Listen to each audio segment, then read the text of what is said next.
Black woman. Beautiful, powerful, resilient female of African descent with skin kissed by the sun. Conversation. A talk, especially an informal one between two or more people in which news and ideas are exchanged. We love being black women. Black women are ambitious. Black women are confident. Black women are diligent. We are tenacious. We walk out of our houses put together. We are many shades and personalities of fabulous. But we as black women don't talk about our dilemmas, current events, and what's going on every day that affects us. So, we created this podcast as a way to laugh together, cry together, and have an open conversation about life as black women. Oh, that's deep. Black Women Conversations.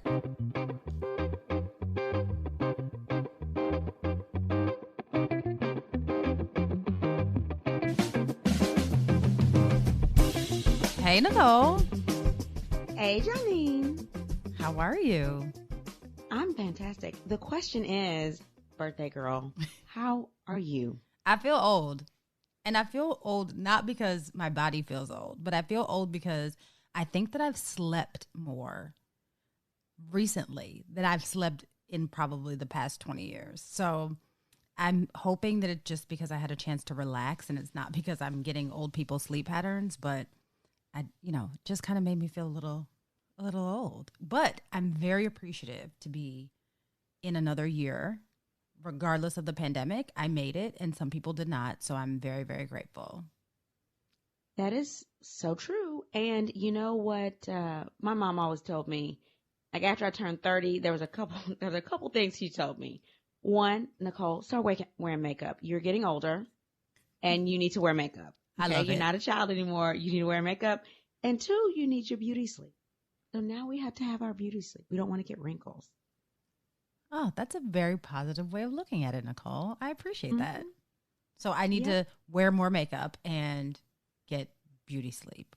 I always feel like I'm a child kind of sometimes where I feel like I'm missing out on something. I don't know why. I feel like I'm going to miss out if I'm asleep for whatever reason. But I sleep very sporadically normally, so getting 6 solid hours of sleep is very unusual for me. I mean, I like it, but it's very unusual. Yeah, if you're listening, that means that Janine never sleeps. And that is a true statement. She never sleeps. I can be on social media because I can't sleep. I know Janine is up. She is on social media as well. She wakes up early. I don't know when she goes to bed. She doesn't sleep. And Nicole knows that I don't sleep because she's often up the same times that I'm up. Literally. No, I sleep. I have a 1-year-old child and we go to bed. I put him to sleep and usually I nap and then I wake up and I'm like, he's still asleep. So what am I going to do? So people that have little kids know how it feels. You're used to waking up like every 2 hours. Oh, that's what it is. Them. Yeah. Okay, got it. Because I'm like, Nicole, I know good and well that I've talked to you at the wee hours of the morning before, but it's because you've slept. So you like catnap. Yeah. I mean, when you're in that first year, you're waking up like every 2 hours initially, and then it's like every 3 to 4 hours, and then it's like a couple times a night. And so now Harrison's sleeping more through the night. He's sleeping for longer durations. So sometimes I wake up just to see if he's still asleep. Really? That's something that you never think, as a person with no children, that's something that you don't really think about. Like, I just figured you were up like me, but you are actually napping and waking back up. That's actually really, really smart. Maybe I'll try to get on that kind of pattern. Maybe it'll be helpful. You don't have any kids. Don't put yourself through that. I don't do this intentionally. It's just habit. But I feel like then I would get more sleep than I get now. Because right now I'm just staying awake through the whole thing until my body is like dead tired. And then I'm just like, boop. Like most nights I go to sleep because I can't keep my eyes open anymore. Like I've exhausted myself to the point where my body just is like, hey girl, you either going to close these eyes or we're going to close them for you. It was time it's a new day, a new year, a new Janine. You need to rest your mind. So this year, we're going to focus on resting our mind. And you know what? The pandemic has it where you work at home. That's and true. So now we can work on new sleep habits, get the TV out your room, have a warm glass of milk at night, take a warm bath before you go to bed. All those things increase your sleep hygiene. So let's work on sleep hygiene. Okay. I'm going to work on that. Minus the removing the TV from my room. But other than that, I'll work on all of that. I did just that. can't. Maybe I did should that try. in Jackson. It changed my life. It changed my life when I got the TV out of my room. Getting the TV out of your room is a necessity. When I did that, when I was in residency, it literally changed my life. You don't realize how much brain stimulation you get. It's like your brain is constantly stimulated with the TV on, like you're constantly thinking. So once you get it out of your room, then it's a good thing. Ah, I never thought about that. I'll try it. I'll try it for a while. See how I like it. On another note, thanks to everyone who attended Janine's virtual birthday party yesterday. Yay! Yay! It was so much fun. I think that we should do them more often. Not a birthday party, obviously, but the virtual day parties. I love them. Yeah, I think we should have some friends on periodically. We should invite friends. Maybe listener friends. That would be cool. That would be super dope. If you all want to come and do a virtual day party with us, let us know. Send us an email. Hit us on Instagram or Facebook. Like, we always want to hear from you. Yeah, we'll send you the Zoom link. We absolutely will. And we love new friends. We're not like Drake who says no new friends. We're here for new friends. Yep. Okay, so let's hop into our timeline. So, Nicole, I'm not sure that you know, but I'm a little bit of a fan of the royals. I mean, especially now that we have our, Meghan Markle, or well, at least we did, right? So, I mean, she's still with us, don't get me wrong, but let's hop into our timeline. So, I don't know if you're aware, but there's a book, a tell-all book that is coming out, and it's called Finding Freedom, and it's said to chronicle the life and the shocking decision that Prince Harry and the Duchess Meghan Markle made to leave the royal family. So the book has been really secret, right? Like, it's been kept under wraps very well. I mean, I even read articles that said Oprah couldn't even get her hands on a copy of the book. So they've really kept this book under tight wraps, which you could imagine. I mean, it is the royal family. They have been very good at keeping things under wraps for years, and it's something that they're known for and they've been criticized for in the past. But this book, they've kind of released a few snippets of the book, but they haven't given us a lot of specific detail. And, we're anticipating the book. So here's what we know. The book is about 368 pages. I saw something also that said it was 320 pages. It doesn't matter. We have a 300-page tell-all book about the family, right? It's scheduled to be released on August the 11th. So then we will actually be able to sit and read through this book. There are two authors, Scobie and Durand, and they're two reporters that have been reporting on the royal family for a while. And the full title of the book is Finding Freedom, Harry and Meghan, and the Making of a Modern Royal Family. So when I was watching the article on ET, they stressed that they have been keeping this under such tight wraps, right? So they haven't released it. They've released snippets to certain organizations that are close to the royal family, but they won't release them. Normally you would send an advance copy of the book. There are no advance copies being sent out of this book. So, of course, we haven't been able to get our hands on a copy. So it's been suggested that the author may have even spoken to Harry and Meghan. So in several articles that I read on ET and MSN, basically it said that, the details in the book sound too specific for it not to be someone either that lives with and or is a part of the royals' daily life, or it's either Meghan or Harry speaking of it themselves. However, they do say this, but if we remember, this was the same thing that happened when the book Diana came out in the 90s. Remember? There were so many details that we were like, this is a little too specific for no one to have been involved, right? So on the July 25th of this year, the following statement was released by the royal family. It said, the Duke and Duchess of Sussex were not interviewed and did not contribute to Finding Freedom. This book is based on the author's own experience as a member of the press corps and their own independent reporting. So they've made it very clear that Meghan and Harry, which it's funny because if you know, Meghan and Harry left the royal family. They chose to leave the royal family, right? Obviously, they're still related, but they don't have the same duties and responsibilities that they had when they were, living as royals, right? But it's really interesting that they say that they had nothing to do with it and they quickly distanced themselves. If you remember, like when Diana came out, they said the exact same thing. Diana vehemently denied, like, I had nothing to do with this. I had nothing to do with this, right? If we recall correctly, Andrew Morton, who was the author of the Diana book, let me go through the timeline really quickly. 92, the book was released. Diana vehemently denied, saying that, she had nothing to do with the book. She didn't make any comments about it. Like, she basically made her official royal comment and then was done. However, after her death, Andrew Morton basically revealed that he had several sit-down interviews. If my memory recalls correctly, it was 6 sit-down interviews. And he also revealed that she was reading the drafts and editing and making her own editorial notes. So she was super involved in the book, even though when it was released, they made her say, I don't have anything to do with this. Based on some excerpts from the book that have been released, we see really eerie, when I tell you eerie parallels between Diana and Meghan Markle, it's scary.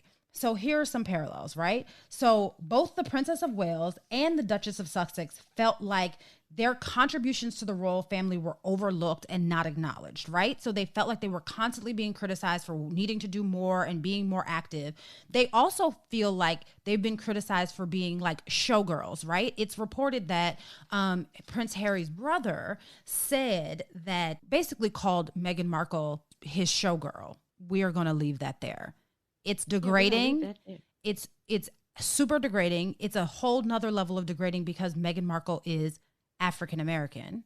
Granted, I am very aware that she has a white father. However, we are going to go with the old adage that we have been going with for years in this country. If you have one drop of black blood in you, you are black. So it's super degrading on multiple levels. But again, that's the same reputation that Diana got, that she was too far into the limelight.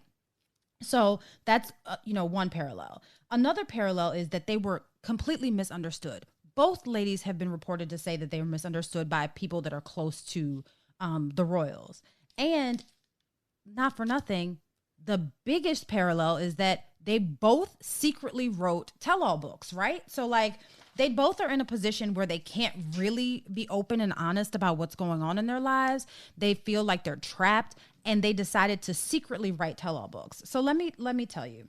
So it's been said that Meghan allegedly picked Scobie, who is one of the 2 authors of this book, because Scobie is a reporter who has been, through her time with the royals, had been quote unquote sympathetic to her plight. So if we recall, Diana was very particular about who reported on her, right? So she only selected the people that she felt would have a genuine report on actually what was happening rather than the most popular reporters, right? And she too handpicked Andrew Morton to write her book, as we know. So one of the top biographers of the royals, named Penny Junor, said, and I quote, "Oh, what a sickening sense of deja vu. It's unsettlingly close." And then a source that's close to the family said that Meghan and Harry are playing a very dangerous game, and this all has echoes of Diana's war against Windsor. So, they've even gone down to comparing the way that they dress, and there are striking similarities between Meghan and Diana, right? So I said, like mother-in-law, like daughter. And the crazy part is they never even met, but they're so similar, right? I said the only difference that I could see from my research is that Diana was banished from the family after Prince Charles's infidelity and her speaking out against it. And Meghan actually took the liberty to leave. So hopefully, and we pray that Meghan's interaction with the royals isn't as tragic as Diana's was. But I just find it very interesting that Meghan and Diana have so many similarities, and she's so much like her mother-in-law. So, yeah, I do think there's some similarities, but I sort of think that people are making a lot of similarities as well. I do agree that both of them distancing themselves from the royal family, and both of them, I don't want to say writing tell-all books because to our knowledge, they say they did not write tell-all books. But we know that Princess Diana did contribute to the tell-all book that was at that time. Really, they didn't meet because Princess Diana died. But I think that their similarities deal with the pressure of being in the public's eye and being in royalty. And if you didn't grow up in royalty and then you are plummeted into royalty and plummeted into the spotlight where everybody's wondering what time do you wake up and what kind of toilet paper do you use, what do you like, and criticizing everything, that can be very, very hard. And Meghan Markle has been in the media before. She has been a star for a really long time, but not on this level. So maybe the pressure of it all, just was not what she signed up for, which is why she removed herself from the royal family. Now, my thing is, I don't know if I would remove myself from the royal family. I'm going to be in the royal family. So when they announced that, I was like, I don't know that I would have done that. Like, they would have seen my little shining black face still up in there. I'm just saying. Well, and that's part of what both Diana and Meghan have spoken out, or Meghan Markle, let me say, have spoken out about how confining it is to live in live as a member of the royal family. And I'm sure, we know that the paparazzi would chase her to get pictures, just a snapshot. And for goodness sakes, that's essentially what led to her death in the car crash, right? So we knew that there's a certain level that we can't even quite understand of notoriety that comes along with being in the royal family. However, Meghan Markle probably thought that she was, and I don't know her, would love to get to know her, but probably was a bit prepared for it because she had lived in Hollywood so long, right? But that's just a whole completely different level. And the crazy part is they both are super opinionated women, right? So I think that's where we are seeing the underlying connection between the behavior of Meghan Markle and her mother-in-law, Diana. They both were women that were so set in being who they are that they did not even allow the royal family to change that. And I think that's where they both have that same commonality, right? Like Diana was like, I am fabulous and I love being fabulous and people love me and I love being connected to the people. And Meghan, expresses that same sentiment. She loves being connected to the people. She loves, she enjoys the platform that she's been given so that she can help others, right? But there's a certain level of mystery that the royal family likes to maintain, and it didn't work for Diana, and it sure isn't working for Meghan. Well, Meghan is keeping a low key. She really is trying to keep a low key. Yes, she's used to the spotlight, but she doesn't seem to me to be someone that's like, I'm fabulous and I'm going to remove myself from the royal family because I'm going to speak my mind and I want to be in the press all the time. Like, she doesn't come across like that to me. She comes across as someone that wants to keep her own opinion. She doesn't necessarily have to have the spotlight at all times, but she's not going to say the rehearsed line that you want her to say. I think that she wants to be accessible too, right? Like, I think there's a certain level of accessibility that both she and Diana enjoyed. To be, because it gives them humanality, right? Like, when you're in the royals, you're so far removed from everything that it's like you sit in this palace on a hill, literally, right? They kind of, look at Meghan and Diana. They like to do, charity work, and they like to be a little bit more accessible than the royal family would like them to be. Does that make sense? Yes, but I think that they removed themselves so they wouldn't be as much in the public eye as well. And it's weird because I don't know if that has helped. Like, if you announce yourself like, oh, you remove yourself from royalty, you didn't really remove yourself from royalty. Like, you are still royalty. You are still married to the prince. I don't think that it's changed anything in terms of her exposure to the media. And I think it's also highlighted them a bit more for them saying it. Once you put it out there, it's like, okay, well, let me follow you even more to figure out why you said that. Like, there must be some dirt that's going on between you and your in-laws.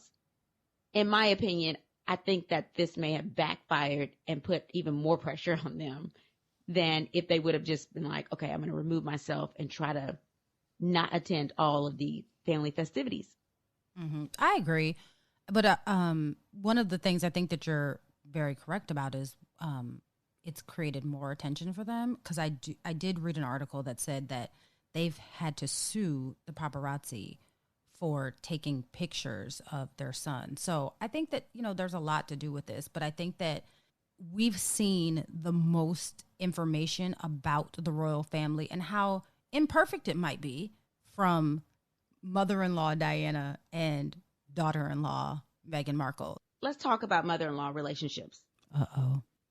And we need to talk about it because, obviously this story has a lot of compare contrast, mother-in-law, daughter-in-law. And I think that when we talk about having a new mother, because that's what a mother-in-law is, there can be some challenges developing a new relationship.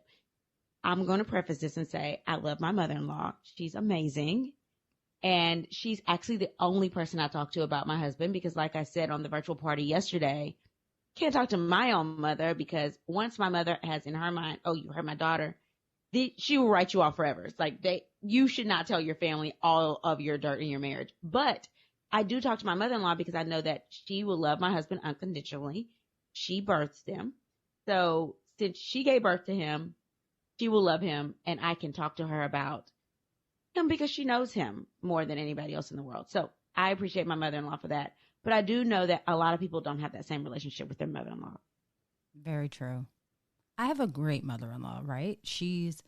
I always say that she's the most peaceful mother-in-law ever. Like, she doesn't ask a bunch of questions. She doesn't pry into our business. Like, we hear from her occasionally. I mean, I talked to her yesterday, and it's just very peaceful. And it's funny because I told Ken, I was like, sometimes I think like maybe I should have a mother-in-law that has a little bit of drama, like, so I have some story to tell. But it's actually very, very rewarding to have a mother-in-law that's just checking on you, making sure everything's okay. Like, no, doesn't want anything, doesn't need anything, doesn't want to insert her opinion on what I'm doing or how I'm taking care of her son. Just is very oh, I'm just here. And it's a very pleasant added bonus to the family, right? Yeah. Is your husband an only child? No, he's not. He has a brother. Yeah, my husband is the only son.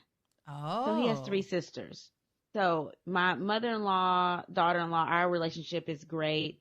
The sisters, when we first met, the verdict was, out. I mean, I can be honest. I mean, they didn't like me. And some of them still don't like me. It's all good. I'm here, whatever. You're here and you're not going anywhere. So I'm here. I now have, Harrison. So regardless of what happens, they're stuck. They're stuck with me because I have a child now by James. So he can't really get rid of me, even if we divorced. So very true. Yeah.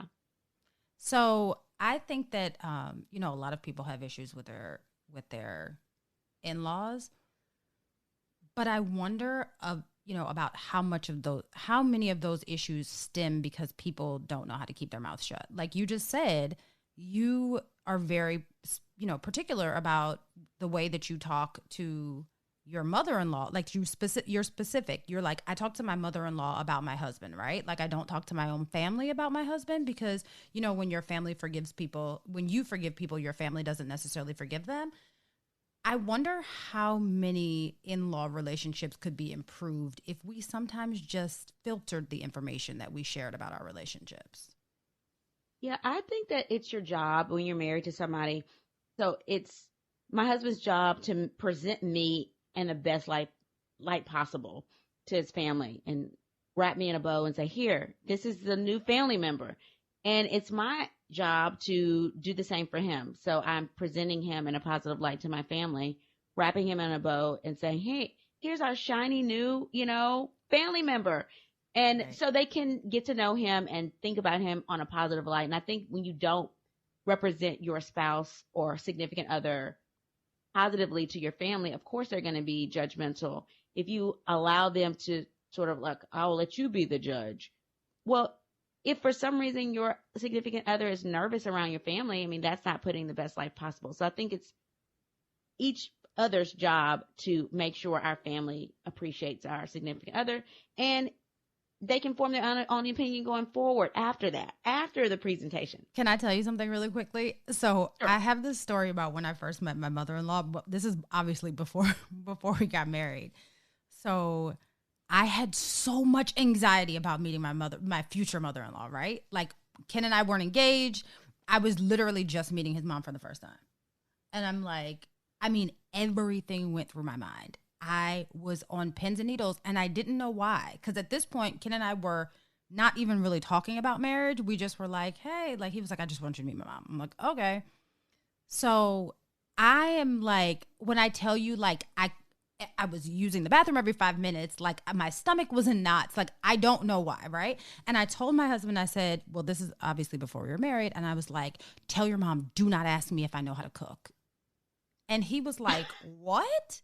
And I was like, just don't, because to me, and it sounds crazy. This is one of my weird like idiosyncrasies, right? So like, I think that there's something super degrading about asking a woman if she knows how to cook when you're the mother-in-law, right? It's just a thing that I have in my mind. And I think it's degrading because I think that it implies that it's my responsibility to make sure that your husband or my husband and your son is fed. It's rude. Does your son know how to cook? That's the flippant response that I would give, right? So I was trying to like prevent any like confusion or like drama between me and his mother initially. So I was like, do not tell your mother, do not ask me if I know how to cook. And he was like, Janine, your mom's not going to ask you. Now that I know her, I probably should have just been like, whatever, it doesn't matter. And it really was a stupid thing to ask at the time, but it was what I harped on. Like, I was like, this is going to be a thing. And if she asked me, do I know how to cook? I'm going to say this. And he was like, okay, Janine. Like, he let me go through the whole thing, right? Like, I was like, and tell her, and maybe this is what we should talk about. And when I met her, she is the sweetest woman. And I was like, I went through all of that for nothing. Yeah, well, I'm from Louisiana, and my husband is from Alabama. So I don't know, growing up in the South, that's a real thing. Like, you need to know how to cook. And so I am very much so aware of gender roles, where my husband doesn't really care about them. So I'm usually the person that's like, have you eaten? What can I cook today? What do we need to do? Like, I do feel like it's my responsibility to make sure that people in the house are fed. Not necessarily that I cook, because I can do a mean Grubhub order, but that, I have to make sure, Harrison is fed, and hey, have you eaten today? And if you haven't, what do you want to eat? So that's a real thing for me. My mother-in-law did not ask me that, although if you went to our house, that is so a thing. Like, all the women cook and all the men grill. So that is their like thing. Growing up, my mom and her family, all the women were in the kitchen, all the men were outside. So it's definitely playing gender roles. So that question would not have offended me. My mother-in-law didn't ask me that either. Hold on, but the crazy part is though, Nicole, I agree, and I subscribe to those same gender roles, right? Like, I'm the cook in the family, right? My husband can cook a mean breakfast, but that's pretty much it, right? But he had, in his defense, he has helped me. HelloFresh, shout out to HelloFresh. But we subscribe to those same gender roles. I cook, my husband is mean on the grill. That's it. Or mean breakfast. That's it. And I don't have a problem with it, right? Like, I'll be like, hey, hon, what do you want for dinner? I have no problems cooking it. None at all whatsoever. It's just something about her asking me if I knew how to cook. And I just felt like she was going to, I don't know what I felt like, because I didn't even know her. Like, I just had created this weird interaction in my head. And when I met her, I was like, what did you even go through all of this for, girl? Like, whatever. Well, in your head, you probably thought, oh, this is going to be the life changer. This is the game changer right now. Because a lot of people do have that issue that they don't get along with their mother-in-law. We just happen to get along with our mother-in-laws. So let's say we didn't get along with our mother-in-laws. So go ahead. Let's talk through some situations here. I'm ready. So there's a video someone posted with what obviously looks like a dysfunctional relationship between a wife and a mother-in-law. The husband drives up in the wife's car, I will add, with his mom already in the front seat. The wife requests that her mother-in-law get in the back seat, but she refuses. So who's right in that situation? Who rides in the front seat? Who rides in the back seat? Was it right that this wife requested even that the mother-in-law get in the back seat. And obviously the mother-in-law was out of the window taunting this wife. So I have seen this video, right? And there are a couple of things. First of all, I love my mother-in-law, as I stated, and I love my mother. So I'm going to take it from the perspective of what would I do and how would I try to diffuse the situation before it got there, right? First of all, if as the wife, I probably wouldn't have insisted that my mother-in-law sit in the back seat, right? Because if I already have an adversarial relationship with my mother-in-law, why pick a fight? Like, sit in the back seat. It's however long this little car ride is. When y'all drop her off, you get in the front seat and you keep it moving, right? And from the perspective of myself, my mother and mother-in-law are older. So I would love for them to sit in the front seat so that they're not crammed up in the back seat or whatever, or having to climb in and out. However, in this particular situation, you mentioned that it was her car. I have a problem with that. What you will not do, I don't care who you are, is disrespect me in what is mine, right? You're not going to disrespect me in my home. You're not going to disrespect me in my office. You're not going to disrespect me in the place that I worship. And you're not going to disrespect me in a car that I purchased. It's not going to happen. You can try, but everyone would have been walking, husband included. I'm not about to be disrespected. And that's just a trigger for Janine, right? Like, you're not going to disrespect me. You can say whatever it is that you want. You can call me names, but you're not just going to blatantly disrespect me in my car and say, I'm not getting out. And then, if I remember correctly, the mother was leaning out the window as the wife was standing on the curb and continued to antagonize her, right? I have a problem with this. And I have a problem because in the video, the husband hops out and tries to calm his wife down, right? He doesn't address the mother. He actually tries to justify the reason why the mother was being like that, right? First of all, defuse the situation from the get-go. The husband should have hopped out, let the wife drive, let the mother-in-law stay in the front seat, and hopped his tail in the back of the car. That's number 2. And number 3 is, the only other option is mom and son, both of you all get out of my car. And me, I'm going to hop in my car that I paid for. And since you want to be somewhere with your mama, you go with your mama wherever y'all were going. But I'm going to take my car and go this way. Now, granted, I love my mother-in-law too. I've already stated that.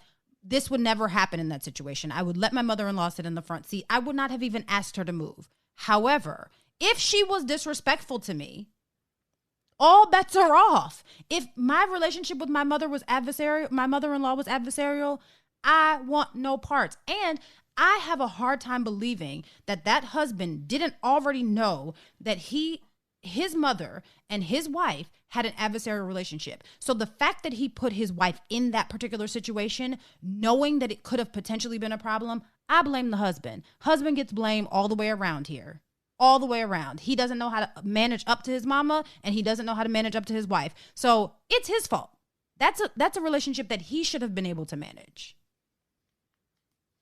Ooh, don't get us started. Woo. I'm just saying. That's a lot, though, Nicole. You mean to tell me that James pulls up in your car? I was going to tell the people how nice your car was, but I decided to leave that part out. Pull up in your car that you paid hard money for, with his mama, who refuses to get in the back seat, and she wants to sit and antagonize you while you're standing on the curb and make a big old loud ghetto scene. No, thank you. You telling me that you would be okay with that? So first of all, that wouldn't happen. So, one, my mother-in-law always tells me to stay in the front seat, even when we usually play that, no, you get in the front seat. No, you get in the front seat. No, you get in the front seat. Mm-hmm. So that wouldn't happen. But in that particular situation, the thing that surprised me was, one, the mother-in-law was taunting her and antagonizing her out of the window. I thought that was childish on so many levels. Mm-hmm. 2, the wife, who wasn't wearing a ring, so I'm wondering if it was really the wife. Because if it was the girlfriend, that's a whole nother situation, right? If you're the girlfriend, you get in the back seat. But if you're the wife, and in your own car, though, Nicole, in your own car, if you're the girlfriend, you get in the back seat in your own car. Well, okay. Remember, I said we have to be more particular with our vaginas. You're right. Okay. We shouldn't be, I can drive your car, but you're not going to push my car. Mm-mm. No. You're not going to ride around while I'm at home with no car. Facts. It's not happening. So I'm assuming that that was really the wife. Because if you're the girlfriend, then you need to get some standards and get a man that actually has a car. Because why is he parading his mom around in your car? That's a whole nother story. You're right. Two, with that situation, she's like, it's my car, it's my car, it's my car. Really not just your car, right? If you're married, it's both of y'all's car. So you can't say that it's just your car. That's my 2 cents. I wish that James would tell me, this is my car, so you can't do some X, Y, Z in my car. No, that's our car. We're married. That's our car. So we have both the same rights to that car. If that was your car before and now you got married, it's still both of y'all's car. So you can't say, make her get out of my car. It's my car. I have a problem with that. So if you're married, it's both of y'all's car. Next, yes, the husband should have gotten out of the car and allowed her to drive if he knew that it was going to be some tension because the mother-in-law was not going to get in the back seat. And I would argue that if the wife went over to the driver's side, the mother-in-law probably would have got in the back seat because the mother-in-law probably wouldn't have wanted to be in the front seat with her driving. So to me, that would have been the solution in that part. But I do think they need to go through some type of counseling. Like, you cannot live your life with that kind of tension between a mother and a daughter-in-law. That is going to wreak havoc on the marriage. It's going to cause strain on the marriage, the relationship. If you can't get along with the mother-in-law, there's an issue there. They need to go to counseling to figure out what it is, and they need to move forward. Or maybe that husband's going to have to make some tough decisions about bringing his mother around his wife. If you chose that wife, you can't choose your mother. You chose a wife. You chose to leave the cleave. Then you have to cleave. Well, you have to cleave to your wife. Can I jump in right there, though, Nicole? That's sometimes the problem, though, right? Like, you're supposed to leave and cleave. Sometimes they leave, kind of, right? Like, there's a kind of I left, right? They still are holding on to the apron strings, right? They really want to be married and have a wife, but they don't want to get rid of that nurturing and support system that they have in their mom. So they have a difficult time. And I've seen this time and time again with my friends and their in-laws. It's that sometimes, and I'm not going to even say that it's always the males that are holding on to their mothers. Sometimes my female friends, their mom is their like best girlfriend, right? So when you really should be separating yourself from, and I'm not saying separating, like, you still should have a good relationship with your family, right? But there are certain things that now are the responsibility of your spouse and your nuclear family that you're now creating rather than incorporating the in-laws per se. Like, I get it that you want to have a good relationship, but I don't want you talking to your mom about our sex life. Like, your mom doesn't need to know everything. You know what I mean? Like, so sometimes they're not leaving and cleaving. They're just kind of adding you on to their relationship with their parents, their mother. That could be a problem. And again, that's why I think that, one, before people get married, they really do need to do premarital counseling. And then two, if you see that there's still disdain in your marriage, then you should continue to get counseling. And my husband and I frequently get counseling. I mean, you are two individual people. You're not going to think the same. So I think that it's very important to constantly learn and relearn how to communicate with each other. They don't know how to communicate with each other. The husband and wife don't know how to communicate with each other in that situation. And obviously the mother-in-law and daughter don't, or the daughter-in-law and mother-in-law don't know how to communicate with each other either. So they need to go to counseling. So I would encourage anybody, if you have an issue with your relationship, I think you should go to counseling. Now, the other people, other than your mother-in-law and father-in-law, do you really need to get along with them? I mean, it's helpful, like I tell my husband, not I'm like, necessary. I don't know if your sister's like me now or not. I don't really think it matters, right? Like, I am not going to be responsible for taking care of them long term as I would be your parents. So I don't have to develop and nurture that relationship as much. Although I still try, right? You still try to nurture that relationship. Although it is not as important as that mother-in-law, daughter-in-law, or father-in-law, daughter-in-law relationship, in my opinion. I agree. it's helpful, but it's definitely not necessary, right? So if, you have to think of, as you always tell us, planning long term, and what does your long term planning look like, right? So an in-law could potentially be your responsibility long term, whereas Absolutely. a brother or sister, I mean, if you choose to take care of them long term, that's your choice. It's not your responsibility. So Right. I agree. Not your responsibility at all. At all. Yeah, I agree. So I have another scenario, and this came to our inbox. So I'm not going to say any names. Greetings, ladies. I have an issue with my mother-in-law. That's actually really interesting that she started it like that. Like, I have an issue with my mother-in-law. So I'm going to go back to Thanksgiving last year. I was hosting Thanksgiving dinner and spent about 7 or 8 hours cooking. My mother-in-law showed up to Thanksgiving dinner with multiple duplicate dishes of just about every single thing that I made.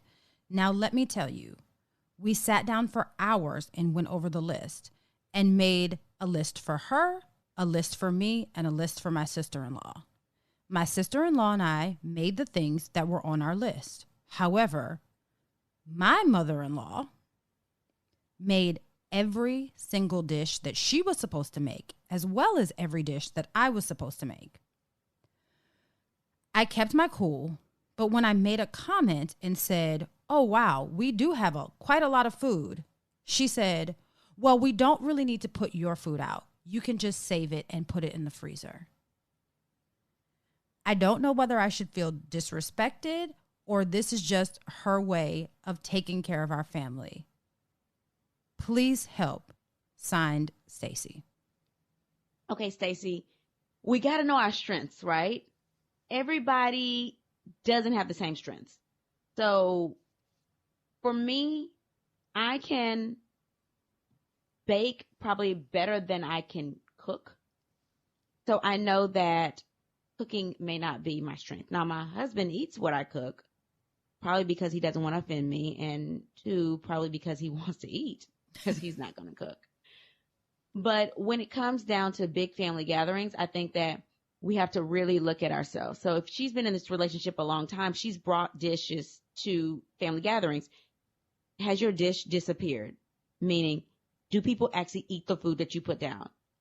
That's a good point. Can you really cook? Because for me, that story screams, this mother-in-law probably gave her some random sides that she thought would be a little easier for her to cook, but she's going to bring her own backup because she knows this woman can't cook, and she doesn't want to offend her, so she wants to give her something else to do. So for me, Stacy, I just feel like maybe you can't cook, and that's okay. That's okay.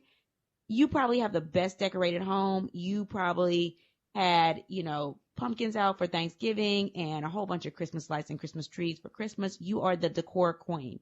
You may have an eye for fashion. You are decked down to the nines, but maybe cooking is not your strength. Everybody wants to make cooking their strength because they're women. That is not our strength. So one, look at it as maybe you can't cook, baby girl, and that's okay if you cannot cook.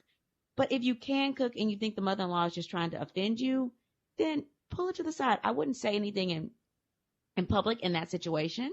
I would pull her to the side and say, "Hey, I thought you wanted me to cook. Do you not like my cooking? Be honest." And if she says something, honestly, "Hey, I looked at your stuff and I realized it was a little burnt. I didn't want to embarrass you by putting it out there." Then you got to respect that. You got to say, "You know what? Thanks for having my back and having these backup dishes." But if you think that she just doesn't like you and she just did something out of spite, then you know where you stand. So if you cannot change your mother-in-law, you can't change her. She is set in her ways. What I would do is talk to my husband, tell my husband about it, and have my husband talk to his mother. Or for the next gatherings, I wouldn't cook a thing. I would not waste my time. I wouldn't cook a thing. I would divide it up between the other daughter-in-law and the mother, and I would just make sure the house looks fabulous. And if she didn't come with dishes the next time, I would say, "Oh, well, I guess we need to order some takeout because I assumed that you would come with the things that we have you on the list to do." Because I would not put myself on the list to cook anymore and be embarrassed and waste my time. Yeah, That's my 2 cents. I agree, Nicole. I think that it's even if she can cook or can't cook, I think that it's disrespectful to waste my time, right? Like, why am I slaving in the kitchen for hours? I think she said, what, 7 or 8 hours? Why am I slaving in the kitchen for hours? That's a day's worth of work for me not to even, for anyone not to even reap the benefits of my labor. Like, that's ridiculous to me, right? But here's the other thing, though, Nicole. I think that's a very difficult subject to broach. And as we know, food and mother-in-laws are like a trigger for Janine. So I think that I might ask, like, somewhere in the springtime, maybe farther away when the dust has settled from Thanksgiving and it's not into the holidays and there might not be something, a family gathering. I think I might, pull my mother-in-law inside and say, hey, maybe can you teach me how to cook A, B, and C? That way there's no confrontation. There's no like, well, do you not like my cooking? Because I know me, and if I ask somebody, do you not like my cooking? I'm probably going to ask it with an attitude, right? So I think that it would be like, I think that I would probably approach the subject and say like, hey, I really enjoy your casserole, let's say, even though I don't really like casserole, but like, I really enjoy your casserole. Like, do you think that maybe one day you can teach me how to do that? And then you can probably see, Stacey, that, if your mother-in-law says, hey, yeah, no, I'll teach you how to make the casserole, then maybe she just does think that you don't know how to cook. And if she says, yeah, no, or is hesitant, then maybe your mother-in-law just doesn't like you. Yeah. If she's not sharing recipes, she don't like you. And if she's not going to share a recipe, then I would argue, I don't think that you need to waste your time. I would just say, hey, I will supply the alcohol or, the wine, the drinks, make sure the house is decorated, and not waste my time. Even if I was going to somebody else's house, if my mother-in-law was going to be there, I would just bring bottles of wine. I wouldn't bring a dish, because if my mother-in-law is going to replace my dish with her dish in the background, then why waste your time? Again, there could be something there that means your mother-in-law does not like you, and you need to talk to your husband and have him be honest and have him have the come to Jesus with your mother-in-law. I don't think it's ever good to exclude your significant other when it deals with relationships between his family and you or your family. You get him involved and be responsible for his family, and you are involved and be responsible for your family. And Stacey, I am going to give you a personal thing that I do. So our family has like most families have a joint Thanksgiving, right? And I've cooked the dish for us to bring to the said Thanksgiving dinner with the family, with the larger family, right? But I cook Thanksgiving dinner for my husband and I, so that when Thanksgiving is over and my husband wants leftover turkey sandwiches, he can have that, right? So maybe you cook a Thanksgiving dinner for you and your husband. I don't know if you have children, but for you and your immediate family. And then maybe just cook a one dish, or like Nicole said, bring the wine. You don't have to feel the need to make Thanksgiving for your entire extended family. It's a lot of pressure, and no one really enjoys doing it. No one enjoys being in the kitchen for 8 hours unless you're a chef, right? That's not what we really do for a living. I know for a fact I'm good at cooking. My husband is very well fed and enjoys it, right? But I don't enjoy sitting in the kitchen for 8 hours at a time, right? Like when I pick things to cook, I pick them based on how long it's going to take to cook and how convenient it's going to be and what ingredients I have, right? So maybe, like Nicole said, cooking isn't really your thing, and be realistic. And I mean, goodness sakes, it's 2020, right? If this has become a point of contention, cater Thanksgiving. It's a real possibility. It's real live possibility that you can cater Thanksgiving, as opposed to anyone spending all of their time in the kitchen. Just maybe try catering Thanksgiving this year. Just a thought. I think I'm going to do that this year. I'm on call for Thanksgiving, which our call is pretty light. We go in the morning, we round, and then we're on backup call after that for any patient that comes in. So this Thanksgiving, if the pandemic is over, we'll host it at our house because we can't really travel and go out of town. Now I'm off Christmas, so we probably will travel and go to see James's family if we're allowed to, depending on what these numbers are doing. Just a side note, wear your mask so we can hurry up and get out for the holidays. But I might have to do that catering thing, because if I'm on call and I could get called to the hospital, yeah, I may have to cater, because I don't want my in-laws to have to come down here and do a whole bunch of cooking. And I do want my house to look fabulous, and I want my meal to look fabulous as well. So thanks for that idea, Janine. You're more than welcome. I've catered Thanksgiving twice. And it's, when I tell you, it's the only thing that you have to worry about is cleanup. It's such a relief, right? Like, it's such a relief to know that you don't have to sit and slave in the kitchen and stay up all night and then be tired halfway through Thanksgiving because you've been up all night cooking. It's such a relief that it comes delivered. It's packaged very well. You can even or you can even set it out the way that you would like, so that people don't necessarily know that you catered. Because I have some friends that will pretend like they cooked and they really catered Thanksgiving. So shout outs to them. You all know who you are. You can present it however you'd like, but it's so much easier. And it gives you time to actually enjoy your family, as opposed to constantly thinking about cooking and having situations like Stacey had, where you going back and forth with your in-law about whose food is going to be eaten or presented. It's ridiculous. So if anybody else has any advice they would like to give Stacey, just email us at that'sdeepbwc@gmail.com, or surely we'll have a snippet of this episode on social media.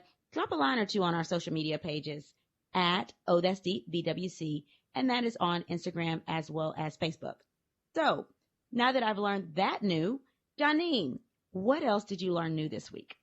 So I don't have children, but one of the things that I learned while researching about mother-in-laws and some of the things that you all sent in to tell us about the relationships that you have with your mother-in-laws, I found a blog post in Psychology Today that basically said that you should try to cultivate a relationship with your in-laws, right? Like, you need to try to cultivate a relationship with your in-laws, but not necessarily for you, but for your children, because there is a correlation between an adversarial relationship with your in-laws and the way that they treat your children.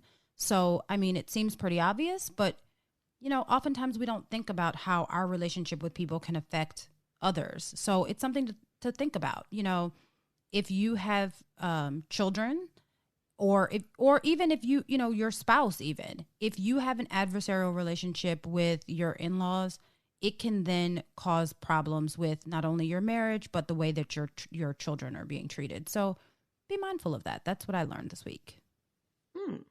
Well, my something new doesn't necessarily deal directly with in-laws, but I did attend the Black Coffee Company's Community Expo. You attended it too, Janine. And I learned that there are several amazing Black-owned businesses that contribute back to their communities through the sale of their products. So shout out to the Black Coffee Company. They are amazing. They are also Xavierites. And they host this Black Expo, Community Expo for businesses quarterly, I think. I think their next one's in October. So you can find something to purchase your in-laws and send to them. Yes, and that's something that I saw also. One of the things that they said of how to help to cultivate the relationship with your in-laws is send them an occasional gift. It doesn't have to be anything fabulous, just a gift that says, just thinking about you. So we actually will list on our social media a few of the companies that Black Coffee Company highlighted, because they, as Nicole said, they all are Xavierites, and they're all doing really awesome things in their community. So we'll highlight them on our social media. Okay, and the motivation for the week. An ounce of blood is worth more than a pound of friendship. That's a Spanish proverb. So you can't choose your family, and when you're married, you now have a new family. So work on knowing your new family and loving them just the way they are. Until we meet again, pray, work, slay, and show off your melanated excellence. Bye. Bye.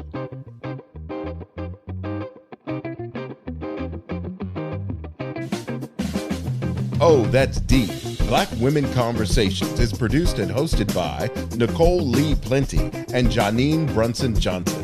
Executive producer Ken Johnson. Find Oh, That's Deep Black Women Conversations on Facebook and IG at Oh, That's Deep BWC. Oh, That's Deep Black Women Conversations is a 5 Times Media production.